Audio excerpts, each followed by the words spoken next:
Welcome to the next edition of Who Cares What I Have to Say. Today I'm going to be talking about what exactly none of you have asked me. With all of the new cameras and upcoming camera releases, which one am I likely to go with next? Which one should you maybe go with next?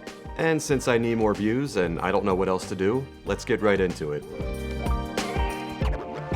So the past few months have seen a lot of new camera releases and announcements, with likely a lot more on the way. So now comes the age-old question that rears its ugly head about as often as there's a new Call of Duty or Madden release. Which one are we gonna go with? As any of the far more competent, intelligent, and successful YouTubers would tell you, the answer to that question depends all on what your needs are. And since I have no idea what your needs are, but I know what my needs are, let's focus on me. But maybe you are like me, a Sony FX6 owner. If that's the case, what's the next move? While I see no good reason to get rid of my FX6 anytime soon,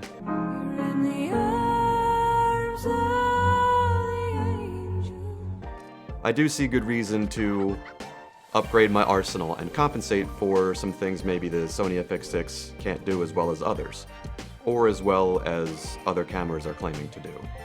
The FX6 can do a lot, and it does it well. But if you're starting to get projects that require a higher image quality, or if the egos of our fellow industry counterparts on set or the ignorance of clients are dictating, it may be time to step up your game. I'm not going to get into the upper echelon of things that is and likely always will be out of my price range, such as anything Arri makes, or the Sony Venice, Venice 2, things like that. So if that's your playing field, you should likely stop now and move on. Help me, I'm poor. But if you're like me and many of the other middle-class YouTubers, despite their sometimes endless sponsors, you're not in the playing field of declaring bankruptcy anytime soon. Obviously, there's always a RED. Both the Raptor VV or XL or whatever body they have now, and the Komodo or Komodo X could be the way to go. The RED Raptor alone may not be bankruptcy territory, but it's close to $25,000. And as always with RED, that's just for the body. Can't we just rent it from you? Yeah. So rigging this thing up with everything you're going to need to make it work is going to cost you a lot more money, comfortably putting it in life destruction territory. So despite having used the RED Raptor many times and loving everything about it, it's just stupid money for what I do. So I am crossing this one right off my list. Which brings us to the RED Komodo, which I've used many times and absolutely love. I actually had a weak moment where I almost ordered an entire used Komodo package. I'm glad I didn't, because the next day, RED does what they do best and announced the Komodo X. Dude, I almost had you.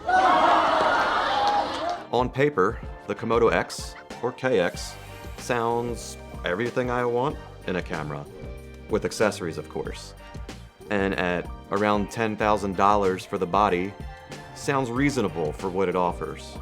And I won't get into all the specs on that. If you're here, you probably already know it and know them better than I do anyway.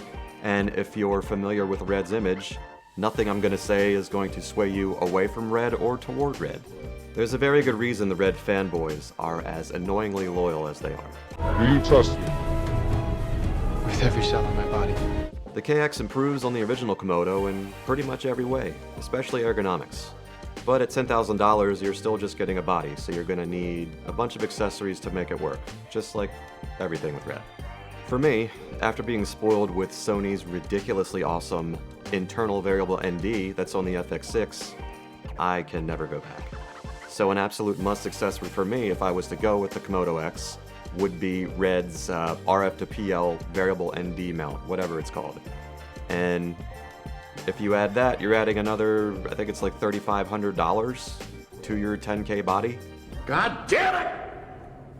Add that with every other accessory you're gonna need to make this thing work for you, you're rapidly approaching Raptor price territory. So where does that leave us? If not RED, then what? Just as if you're a dirty 1%er looking for a Venice 2 or an Arri Super 35, if you're also in a market for the smaller mirrorless DSLR bodies, not really interested in that either. If you have to ask, big man, you can't afford it. Well, since Blackmagic can't seem to get its shit together and offer the formidable competition that I know they're capable of, and since I also don't really know what Canon's been up to lately, nor do I really care due to my severe Sony fanboyism. Do you need a bodyguard? I'd die for you. That leaves us with the newly announced Sony Burrito. He is the chosen one. Is he though?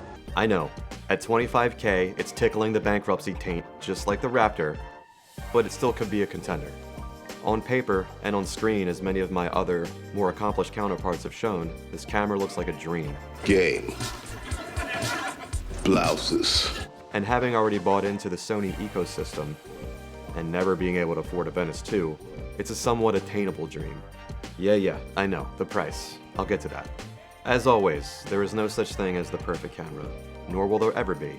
That being said, there are some things that turn me off of this camera, mainly the fact that you can only record full frame in 8K. I have absolutely no reason to really shoot anything in 8K, unless I'm just technically flexing nuts on one of my self-indulgent short films.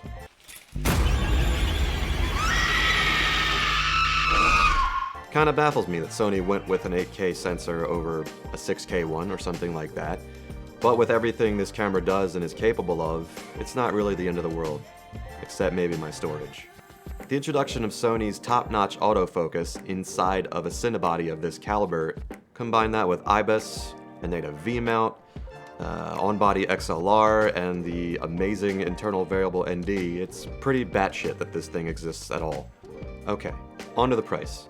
Yes, $25K is arguably way too much to spend on any camera body. However, unlike RED, the Burano basically comes ready to use. So that $25K kinda stays around $25K, especially if you've already amassed a lot of accessories for your other Sony products. Yes, you'll need to adopt a new media format. Instead of CF Express Type A, the Burano is using CF Express Type B. But aside from that, a lot of what I already have for my FX6 is going to work with this camera. But that being said, Sony does have a track record of trickling down some of its features on higher-end camera bodies to its mid and low-tier bodies. So it's pretty safe to assume that when the inevitable FX6 Mark II drops, it's likely to adopt some of these features and be far cheaper than $25K. But the only thing more unrealistic for me than spending thousands and thousands of dollars for no good reason at all is having patience. Who knows how long it'll be before Sony releases the FX6 Mark II, and if the experience of actually getting one is half as bad as it was getting the original FX6, I choose bankruptcy.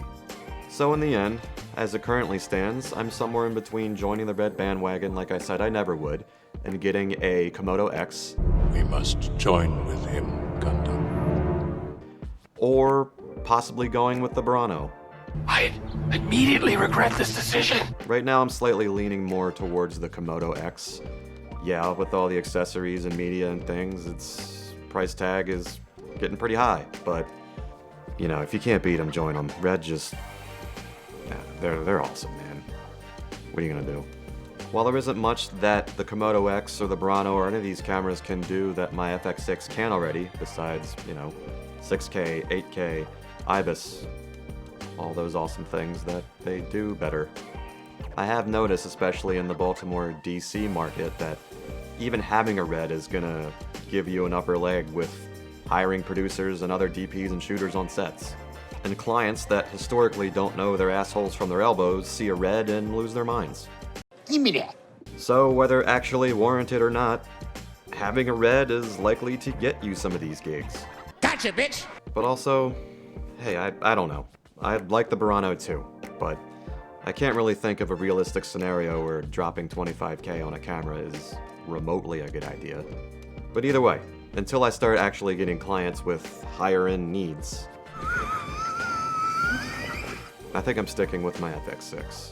But hopefully that time comes sometime soon because, hey, we all love buying shit. But anyway, I'm not sure what value any of this offers, if any at all, but that's what's been on my mind. So hopefully this helps someone out. If it does, let me know. If not, let me know that too. And hopefully sometime next year I'll be making a video on what decision I made. Yeah, I may be making it on the streets after stealing someone's iPhone 16 or whatever phone will be out at that time, but a decision nonetheless. But until then, thanks for watching. And I forgot my drink today, but this'll do. Drink 'em if you got 'em.